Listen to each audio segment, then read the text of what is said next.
Souvenez-vous que le pasteur principal de l'église que Samuel fréquentait, c'était Élie. Ses fils étaient sacrificateurs. Eux, ils mangeaient les viandes qui étaient destinées à Dieu et ils couchaient avec les femmes dans la maison de Dieu. Pourtant, leur père ne le faisait pas. C'est possible qu'on soit dans la même église. Certains vivent le réveil, d'autres vivent l'apostasie. Le réveil ne sera jamais l'expérience de tous les membres d'une communauté. Jamais. Parce que ce n'est pas tout le monde qui a à cœur de se réveiller. Ce soir, je suis venu parler à ceux qui ont à cœur de se réveiller. Ceux qui ont à cœur que la parole ne soit plus rare et que les visions deviennent fréquentes dans leur vie. Voici un détail. La Bible dit, premièrement, que Samuel était au service de l'Éternel devant Élie. Mais regardez le verset 7, c'est très étrange. Verset 7. Samuel ne connaissait pas encore l'Éternel et la parole de l'Éternel ne lui avait pas encore été révélée. Ce n'est pas parce que tu sais Dieu que tu le connais. Ce n'est pas parce que tu es actif dans un département que tu connais Dieu et que sa parole t'a été révélée. Voici Samuel. Il servait Dieu, mais il ne connaissait pas Dieu.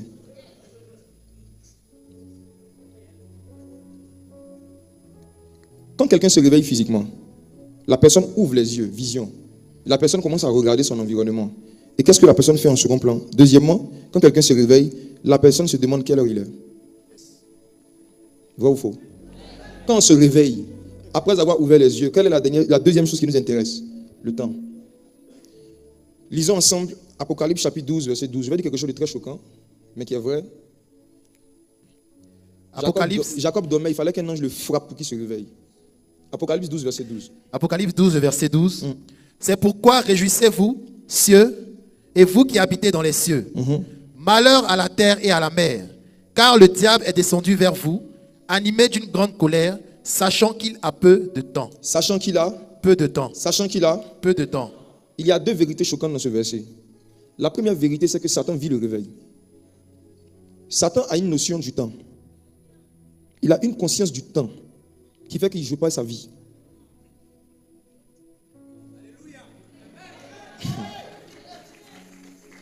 Au moment où ce chapitre a été écrit, il y a plus de 1500 ans en arrière. Et en ce moment-là, Satan, il y a 1500 ans, disait qu'il lui restait peu de temps. Et aujourd'hui, en 2024, 2025.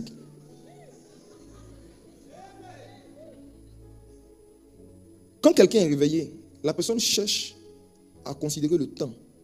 La personne cherche à savoir quelle heure il est, dans quel temps on est, et agir en fonction. Si tu dois aller au travail, par exemple, tu commences au travail à 8 heures, quand tu te réveilles, tu vas regarder l'heure. Si tu vois qu'il est 4 heures, qu'est-ce que tu fais? Tu dors encore. Satan a décidé de ne plus jamais tomber dans le sommeil spirituel parce qu'il lui reste peu de temps. Et c'est depuis lors jusqu'au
souverainement à tout moment t'enlever.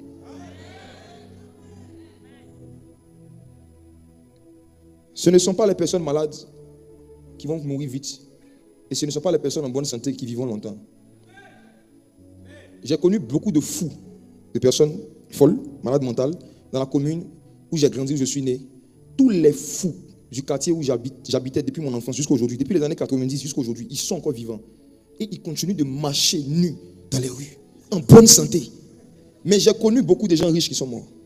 J'ai connu beaucoup de gens qui étaient des intellectuels qui sont morts soudainement.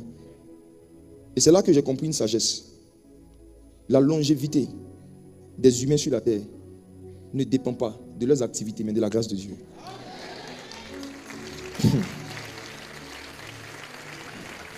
Si on veut suivre les arguments des scientifiques, un fou qui mange dans la rue, qui ne se lave pas, qui est sale, logiquement, il devrait tomber malade. Mais beaucoup de fous sont en meilleure santé que beaucoup de pasteurs. Beaucoup de pasteurs qui prennent le petit-déj, l'entrée, le plat de résistance, beaucoup d'entre eux chaque mois vont à l'hôpital. Mais je connais un fou qui n'est jamais allé à l'hôpital, alors qu'il mange dans les poubelles. C'est Dieu qui nous garde. C'est la grâce de Dieu qui nous garde. Maintenant, lorsque sa grâce te garde en vie, c'est parce qu'il y a une œuvre que tu es censé faire pour Jésus avant d'aller au ciel. Est-ce que tu es en train de faire ça? Est-ce que tu sais même ce que tu dois faire? Tu es dans quel temps de ta vie? Est-ce que c'est le temps de passer 2 heures par jour sur Facebook et TikTok? Est-ce que tu es dans le temps de te demander qui est l'homme de ma destinée alors que tu ne parles pas encore en langue? Écoutez-moi. Je vais parler aux jeunes célibataires. Je vais parler aux jeunes célibataires. Vous savez, quand vous ne connaissez pas encore vos dons spirituels, quand vous ne connaissez pas encore votre destinée prophétique, ce que vous êtes censé faire sur la terre pour le royaume des cieux, ne cherchez pas à connaître qui est votre mari, qui est votre femme. Je parle surtout aux hommes, aux frères. Les frères, lorsque Dieu a décidé de créer Ève, c'était pour qu'elle soit une aide, pas une épouse. Dieu a dit, il n'est pas bon que l'homme soit seul. Il n'a pas dit, je lui donnerai une épouse, ni une fiancée. Il dit, je lui donnerai une aide.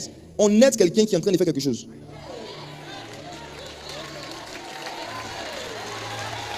Quand on parle d'aide, ça veut dire qu'il y a activité. Toi, tu ne fais rien de tes journées, à part scroller sur les réseaux sociaux. Tu veux une aide, elle va t'aider à scroller.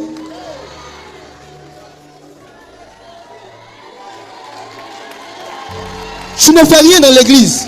Tu n'évangélises pas. Tu n'intercèdes pas. On va t'aider à faire quoi? Scroller.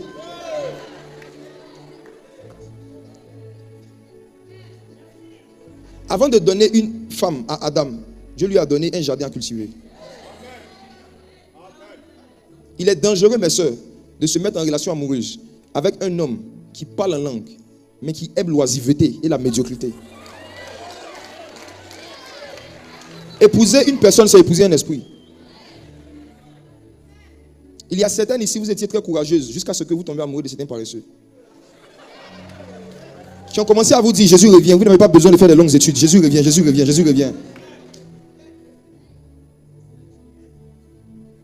Dans quel temps de ta vie? Est-ce que c'est le temps pour toi de chercher à penser au mariage, alors que toi-même, ton mariage avec Jésus est bizarre? Ta relation avec Jésus est bizarre. Quand tu vas te réveiller, la Bible dit qu'il y a un temps pour chaque chose sous le soleil. Et le temps de tes voisins, de tes amis n'est pas forcément le même temps que toi. Jésus a commencé son ministère à 30 ans. Abraham a commencé son ministère à 81. La vie, ce n'est pas la course. Tes amis peuvent se marier à 30 ans et toi, Dieu a prévu que tu te maries à 40 ans. La vie, ce n'est pas la course. Je connais des gens qui se sont mariés tôt et qui ont divorcé tôt. Je connais des gens qui se sont mariés tard et qui jusqu'à aujourd'hui sont encore mariés. Dieu, sa préoccupation, ce n'est pas la rapidité, c'est la longévité.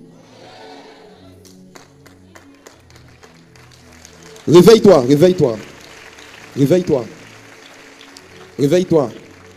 La troisième chose qu'on fait lorsqu'on se réveille, on ouvre les yeux, on se préoccupe de quelle heure il est, quel est le temps dans lequel on est. Et troisièmement, qu'est-ce qu'on fait quand on se réveille physiquement? On cherche à communiquer avec les personnes avec qui on habite. On cherche à communiquer avec les personnes avec qui on est intime. Beaucoup d'entre vous, lorsque vous vous réveillez, votre premier réflexe, c'est de prendre votre téléphone et d'envoyer coucou bébé. Vrai ou faux? Ceux qui sont mariés, lorsqu'ils se réveillent, le premier réflexe, c'est de tourner la tête pour essayer de voir qu'est-ce que l'autre fait. Vrai ou faux? Ce qui montre qu'une personne est réveillée, c'est son désir de communiquer avec ses intimes. Ce qui montre que spirituellement, quelqu'un vit le réveil, c'est son désir de communiquer avec le Saint-Esprit. 2 Corinthiens chapitre 13, le verset 13. 2 Corinthiens chapitre 13, le verset 13. Que la grâce du Seigneur Jésus-Christ, l'amour de Dieu et la communication du Saint-Esprit soient avec vous tous. Dis avec moi la communication du Saint-Esprit. La communication du Saint-Esprit. Dis avec moi la communication du Saint-Esprit. La communication du Saint-Esprit. Aujourd'hui, nous qui sommes au XXIe siècle, on est 5 fois mieux placés que les disciples d'autrefois pour comprendre ce verset. Nous sommes dans un monde où il y a beaucoup de systèmes de communication. Pour communiquer avec quelqu'un, surtout quelqu'un qu'on ne voit pas, il faut un outil de communication. Lorsque tu es au Congo, que tu veux parler avec quelqu'un qui est en France, tu as besoin de WhatsApp.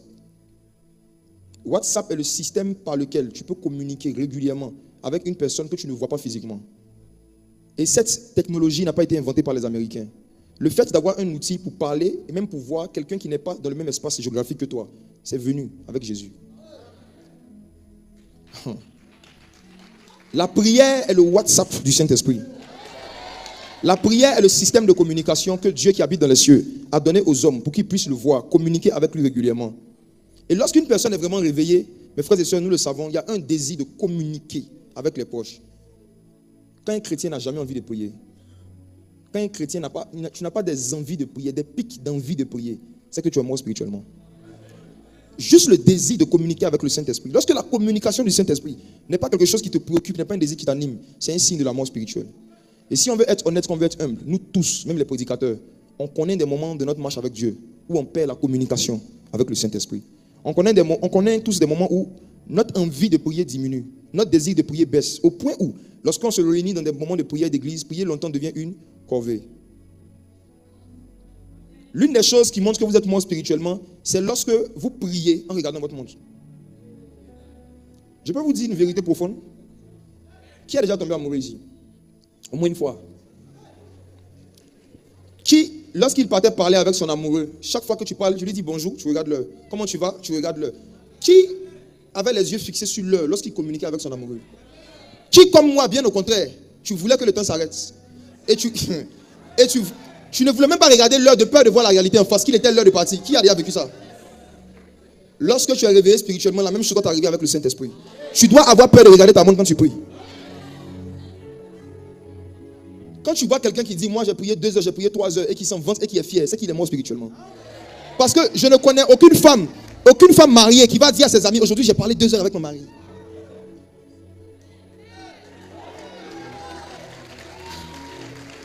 Si vous ne chronométrez pas le temps que vous parlez avec vos amoureux, pourquoi vous chronométrez le temps que vous parlez avec le Saint-Esprit? Comment vous savez que vous avez prié 2 heures? Comment vous savez? Donc vous surveillez l'heure. Pourquoi vous ne le faites pas avec vos amis?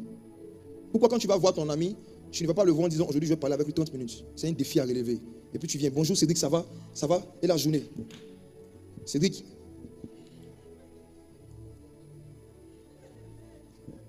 Le Saint-Esprit, la communication avec le Saint-Esprit, la vie de prière, ce n'est pas un défi horaire à relever. Le Saint-Esprit est une personne à aimer. Et quand tu aimes quelqu'un, tu souhaites passer le maximum de temps à communiquer avec la personne. Voici un signe qu'un chrétien vit un réveil. C'est un désir de communiquer avec le Saint-Esprit sans cesse. Prier sans cesse. Prier sans cesse. Tu vois dans chaque occasion de prier une opportunité de communier et de louer avec le Saint-Esprit. J'ai institué un programme en Côte d'Ivoire qu'on appelle Romance avec l'esprit de prière. Qui avait déjà vu la vidéo? Quelques-uns. Hein? Je suis en train de rééduquer mes fils dans le ministère, ceux qui m'écoutent, à ne plus voir le Saint-Esprit comme un recours à battre, mais comme une personne à aimer.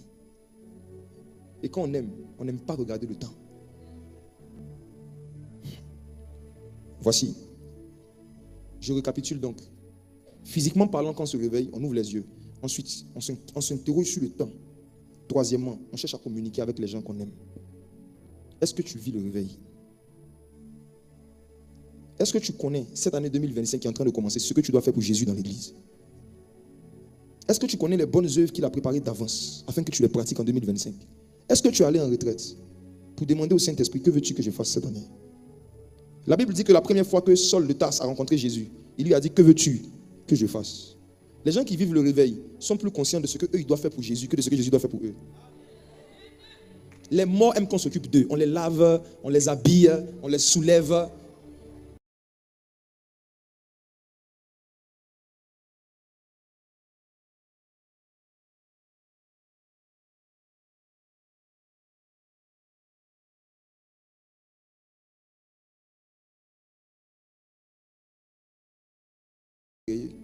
Tu me demandes qu'est-ce que je dois faire pour Dieu dans 3 mois. Je peux te dire sans bégayer. Parce que chaque fois, avant que l'année ne finisse, je vais en romance avec lui pour lui demander, que veux-tu que je fasse? déclencher le réveil. Il y a un réveil très spécifique que Dieu veut déclencher dans nos vies dans cette saison. Et c'est sur cette base que nous allons prier. On va avoir des temps, je vais m'arrêter. Et sur la base de ce que j'ai dit, on va se lever, on va prier. Et après, on va continuer. C'est bon? Je reviens sur le premier signe du réveil. C'était quoi? Les visions. Voici comment est-ce que j'ai commencé à m'intéresser aux visions. J'ai prêché l'évangile, j'évangélisais, je ne prophétisais jamais, je n'avais jamais de vision et ça ne me disait rien. Pour moi, le plus important, c'était de dire aux gens, repentez-vous, donnez vos vies à Jésus, le reste, ça ne me regarde pas. C'est comme ça que je voyais la vie, l'évangélisation. Mais vous savez, ceux qui évangélisent ont toujours connu un moment, la frustration de l'évangélisation, où tu parles beaucoup, tu prêches beaucoup, mais personne ne se convertit, puis on t'insulte, tu te mets dessus. Tu jeûnes, tu pries, tu cries. Quand tu fais le bilan en un an, un baptême, 365 jours d'activisme, une conversion. Mais c'est toi qui es toujours en train de prêcher que le jour de la Pentecôte, il y a eu 3000 âmes. Qui a déjà connu la frustration d'évangéliser beaucoup, mais de ne pas arriver à emmener les gens à Jésus? Mes frères, j'ai connu cela. Et arrivé un moment, en 2014, j'avais décidé de m'arrêter un peu. Pour savoir qu'est-ce qui ne va pas chez moi. Parce que tu regardes les vidéos, tu voyais les gens comme l'évangéliste Renard Bonquet, comme certaines personnes, ils prêchent en un soir 500 000 conversions. Il dit, mais nous, on a fait quoi à Jésus? Et en 2014, pendant que j'étais quelque part, dans une ville de la Côte d'Ivoire, hors de la capitale, dans un temps de retraite et de réflexion, j'ai décidé d'aller dans une église assemblée de Dieu un dimanche qui était proche de la maison où j'étais. Et à la fin du culte, une petite fille qui avait moins de 7 ans, donc qui ne me connaît pas parce que je suis un parfait étranger, elle m'approche, elle me dit, tonton, tu es jeune, non? Elle dit, tu es jeune? Elle me demande, la petite me demande, tu es jeune? Je dis oui. Elle dit, tu es jeune? Je dis oui. Et puis elle est partie.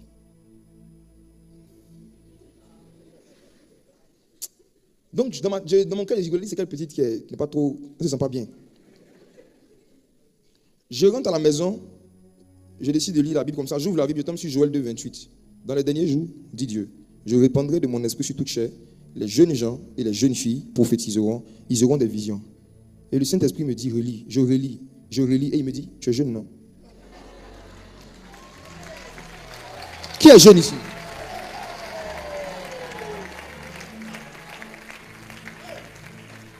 Le Saint-Esprit me dit, relis, tu es jeune? J'ai dit oui. Il dit, est-ce que je ne suis pas en toi? J'ai dit oui. Il dit, pourquoi tu ne prophétises pas? Tu es jeune, non? La promesse dit que si l'Esprit touche un jeune, logiquement, il doit pouvoir faire deux choses. Prophétiser, avoir des visions.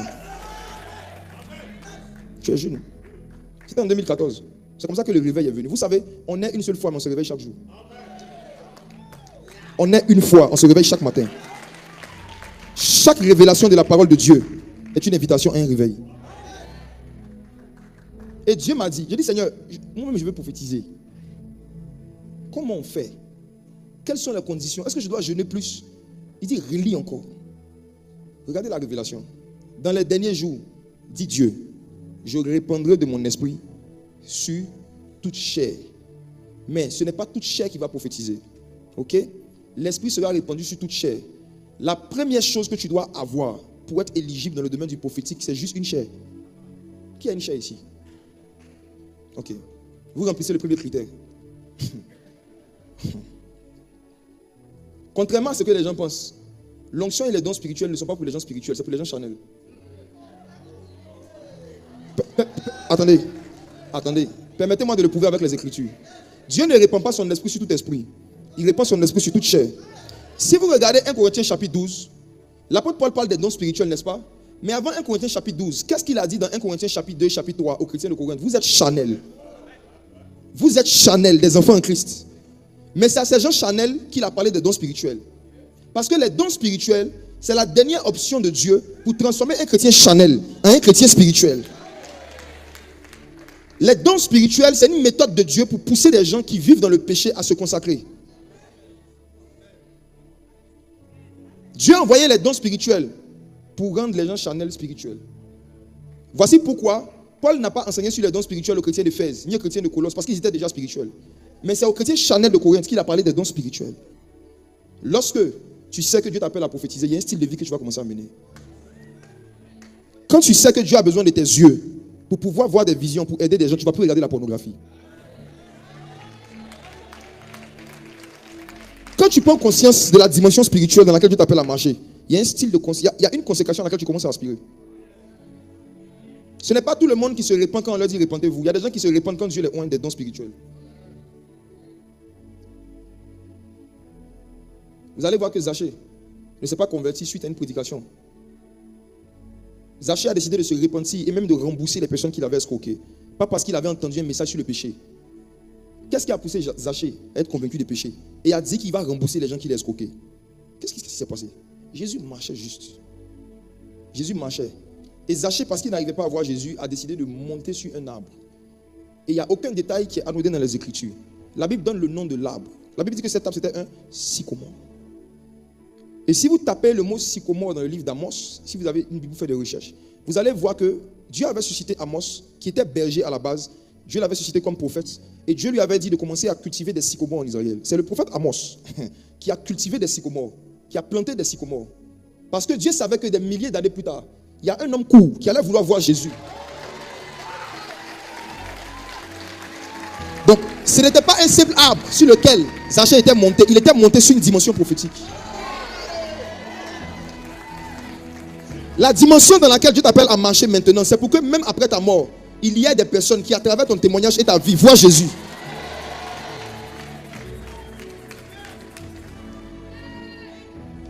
Et lorsque tu n'es pas en train de prophétiser, d'avoir les visions que tu es censé avoir à ton âge en tant qu'un jeune, ce que tu es en train de faire, non seulement tu mets toi ta destinée en retard, mais tu mets aussi la destinée de 3 générations qui sont rattachées à toi en retard. La Bible dit que lorsque Abraham est venu donner la dîme à Melchisédek, Lévi était dans ses reins. Et en payant la dîme, Lévi qui était dans ses reins était aussi en train de participer à la dîme. Si toi tu commences à marcher avec le Saint-Esprit dans une dimension où tu prophétises, tu as des visions pour évangéliser, ce qui se passe, c'est qu'il y a des gens dans tes reins qui sont en train de prophétiser avec toi.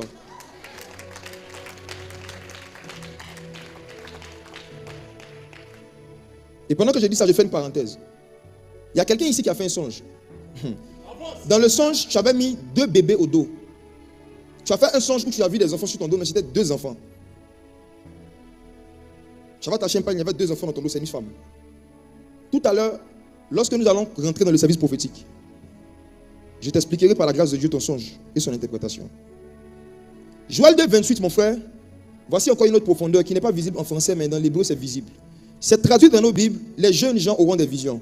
Mais si vous lisez dans la King James française, je ne sais pas si la régie à la King James, c'est écrit différemment. Si vous pouvez afficher Joël 2, 28 en anglais, je vais vous montrer une subtilité. La King James est une version qui est beaucoup plus proche de l'hébreu biblique que la Lui second. Regardez ici, on dit que dans les derniers jours, your young men shall see visions. C'est-à-dire, ils verront des visions, pas ils auront. L'anglais dit, les jeunes gens verront des visions. Il y a une grande différence entre avoir une vision et voir une vision. Pourquoi est-ce que beaucoup de leaders, de fondateurs de mouvements de réveil après leur mort, en général, les gens qui suivent, n'arrivent pas à poursuivre la vision? C'est parce qu'ils n'ont jamais vu la vision. Ce n'est pas parce que tu es dans une église que tu vois la vision de ton père. Joël parlait d'une catégorie de jeunes gens, pas qui vont avoir une nouvelle vision, non. Il y a des visions déjà existantes qui vont voir, qui vont porter et qui vont exécuter. Est-ce que vous voyez la vision de l'apôtre Ivan Castano?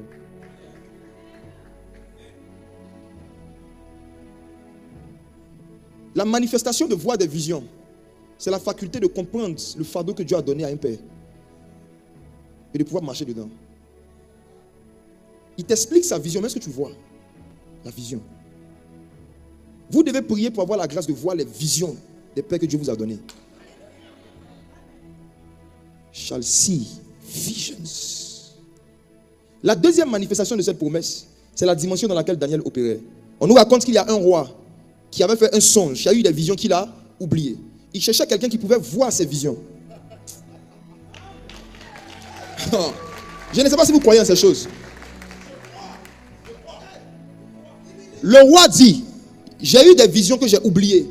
J'ai besoin de quelqu'un qui peut voir ce que j'ai vu et me donner l'interprétation. Les magiciens de l'époque, les occultistes de l'époque ont dit, ô roi, il n'y a aucun homme sur la terre qui peut faire ce que tu demandes. Il dit, ce que tu demandes, il y a une seule catégorie de personnes qui peuvent voir des visions, ce sont les dieux, dont la demeure n'est pas sur la terre. Le roi a voté un décret. Il a donné un temps. Il dit, si je ne trouve pas dans le royaume de Babylone un homme qui peut voir mes visions, je tue tous les sages, les occultistes. Quelle est cette sagesse qui ne vous fait pas opérer dans le prophétique? Mourrez. Même un païen savait qu'un sage qui n'a pas de vision est inutile.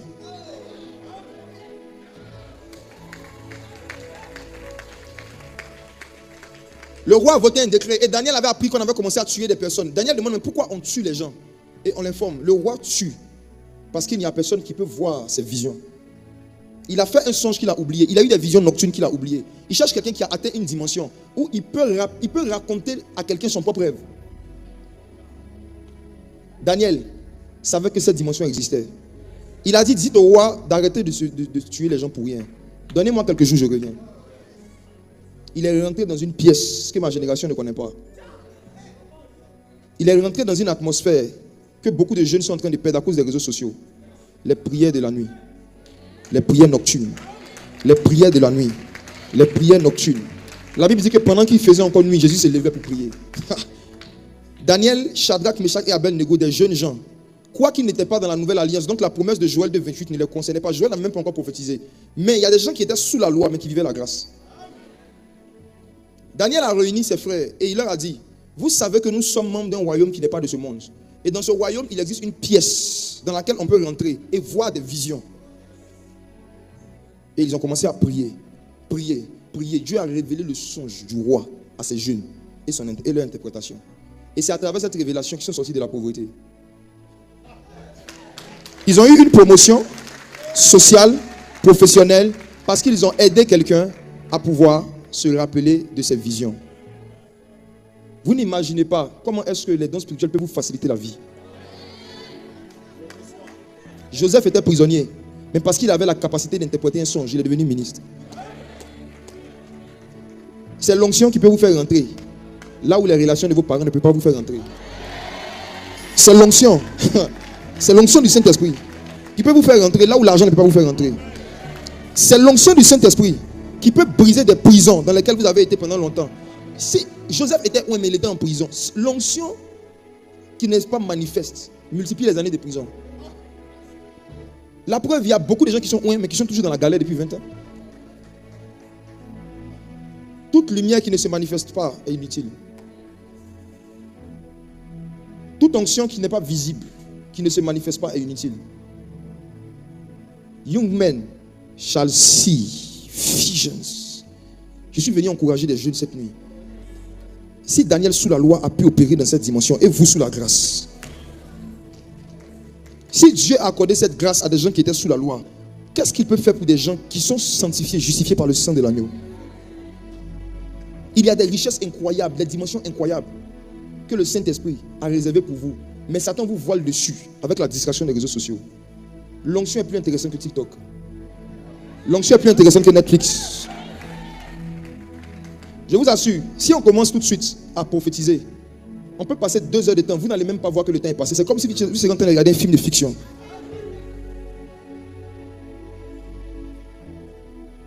Ce qui faisait que des jeunes d'autrefois, comme Daniel et les autres, arrivaient à avoir ce niveau de communion avec le Saint-Esprit. C'est parce qu'ils ont eu la grâce de connaître Dieu dans une génération où il n'y avait pas Internet.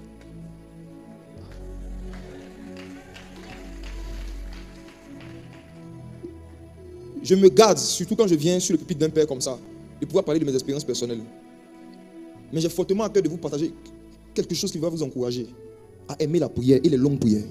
Je peux? J'ai eu un songe, il y a quelques années, dans lequel Dieu a envoyé quelqu'un, un homme qui est venu s'entretenir avec moi. Vous savez, quand la Bible parle des anges qui parlent avec les hommes dans la Bible, en général, ils prenaient des formes humaines. C'est pourquoi même dans le livre d'Hébreux, la Bible dit que certains parmi vous dans la Nouvelle Alliance ont même hébergé des anges sans le savoir. Parce que plus quelqu'un est spirituel et angélique, plus il est anodin, il est basique, il est simple. Il se confond à tout le monde.